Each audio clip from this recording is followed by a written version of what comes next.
Bonjour à tous, je m'appelle Arthur, je suis vice-président étudiant de Sciences Po et je vais essayer de vous présenter dans cette vidéo comment on entre à Sciences Po, quelles sont les études qu'on peut y suivre et comment on peut réussir ses études dans cette école.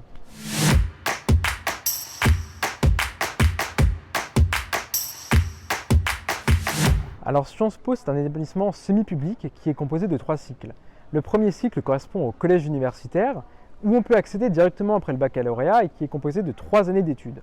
2 années d'études centrées sur les sciences sociales, sur les 7 campus que peut compter Sciences Po, donc le campus de Paris mais aussi les campus en région, et une 3e année qui est obligatoirement passée à l'étranger. Le second cycle, qui est accessible de droit à tous les étudiants ayant suivi le collège universitaire, est composé de plusieurs écoles et de plusieurs masters, donc le master politique publique, mais aussi des masters en finance et stratégie ou des masters en affaires internationales. Et ces masters peuvent éventuellement conduire ensuite à l'école doctorale qui correspond au 3e cycle. Alors intégrez Sciences Po si vous êtes intéressé par la vie de la cité, si vous êtes intéressé par la citoyenneté en général, si vous avez un projet professionnel pas forcément déterminé à la fin de la terminale, mais que vous voulez enrichir votre réflexion avec un parcours généraliste et ouvert à l'international.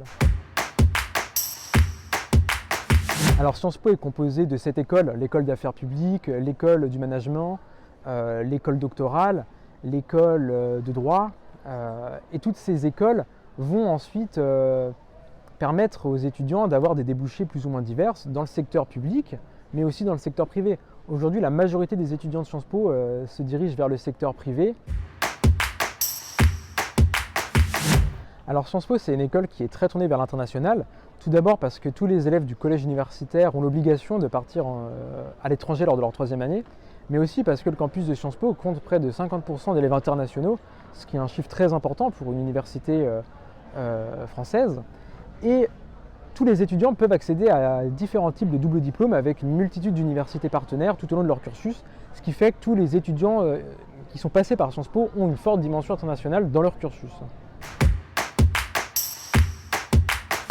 Sciences Po, c'est une institution qui a une vie étudiante très riche puisqu'il y a près de 200 associations étudiantes sur l'ensemble des 7 campus que compte Sciences Po, ce qui est un chiffre très important. Ces associations peuvent être de différents types, les associations reconnues qui correspondent aux syndicats, il y a 4 syndicats à Sciences Po, les associations permanentes, c'est-à-dire le bureau des élèves, le bureau des arts, Sciences Po Environnement et l'association sportive. Et enfin, Sciences Po donne la possibilité aux étudiants de créer des initiatives étudiantes pour que tous les étudiants puissent monter des projets plus ou moins formalisés pour s'engager dans la vie étudiante. Alors, pour réussir à Sciences Po, je pense qu'il faut être curieux, il faut être organisé dans son travail et il faut être engagé dans la vie étudiante pour se détendre parfois aussi. Je voudrais m'adresser aux lycéens pour leur dire qu'il ne faut pas se censurer, que le concours de Sciences Po est accessible à tous les profils. Et ensuite, quand vous serez à Sciences Po, quand vous serez étudiant à Sciences Po, vous verrez que c'est une école extraordinaire, il y a beaucoup de possibilités d'engagement, beaucoup de possibilités d'orientation après le collège universitaire, donc vous ne regretterez pas ce choix.